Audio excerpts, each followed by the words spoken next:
Cominciamo a vedere gli ingredienti per realizzare questa pasta frolla, detta anche frolla Milano. Abbiamo 300 g di farina 00, 75 g di zucchero a velo, risulterà migliore rispetto a quello semolato perché assorbirà meglio i grassi, ovvero il burro. Vi darà un'uniformità nell'impasto. 40 g di miele, io avevo il millefiori, ma sarebbe meglio l'acacia perché darà un colore più dorato all'impasto. La scorza di mezzo limone, 2 g di sale, che significano circa mezzo cucchiaino in un cucchiaino di acqua, fatelo sciogliere precedentemente. Un tuorlo d'uovo, la vaniglia. Io ho utilizzato l'estratto, avevo questo in casa, un cucchiaino, ma se avete la possibilità utilizzate un baccello di vaniglia. Infine il burro, tagliato a tocchetti, mi raccomando deve essere morbido ma non sfatto, deve avere una sua plasticità, ancora una sua consistenza, altrimenti non verrà bene la frolla. Mettiamo nella planetaria il burro tagliato a pezzetti, lo zucchero a velo e il miele.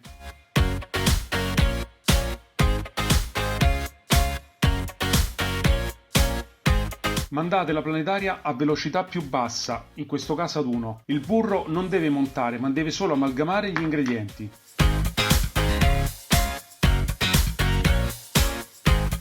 Dopo qualche minuto potete aggiungere il tuorlo d'uovo e il sale sciolto nell'acqua. Aggiungete ora anche la scorza del limone grattugiata,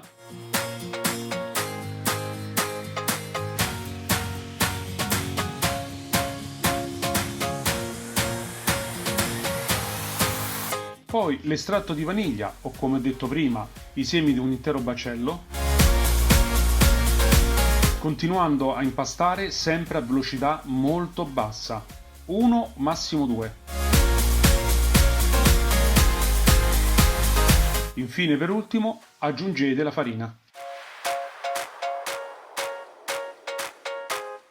e fate andare la planetaria sempre a velocità bassa fino a quando non verrà assorbita tutta quanta la farina.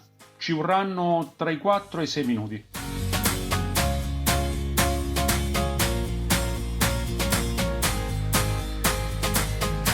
Per capire se l'impasto è giusto, potete prenderne una parte tra le dita. Se non vi rimarrà appiccicato vuol dire che è pronto.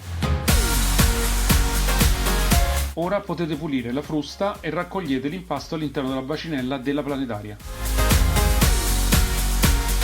Raccogliete l'impasto con un tarocco o con una spatola e mettetelo su un piano di lavoro. Compattate l'impasto dandogli prima una forma cilindrica e poi appiattitelo leggermente. Ora coprite l'impasto con la pellicola alimentare. Il mio consiglio è quello di preparare la frolla la sera per il mattino successivo, ma se proprio ne avete bisogno urgente dovete farla riposare almeno 2-3 ore. Una volta tirata fuori dal frigorifero, liberatela dalla pellicola alimentare e lasciatela riposare per qualche minuto.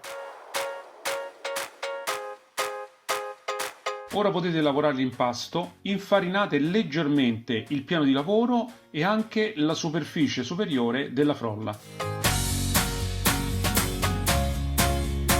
Spianatela delicatamente con il mattarello fino a raggiungere uno spessore di circa 4-5 mm. Da questo impasto potete ricavare dei biscotti oppure il fondo per la crostata. Insomma, con questo impasto potrete realizzare tantissime cose, sta a voi usare la fantasia. Io vi ringrazio per la vostra visione, vi ricordo di iscrivervi al canale se ancora non l'avete fatto e ci vediamo alla prossima ricetta.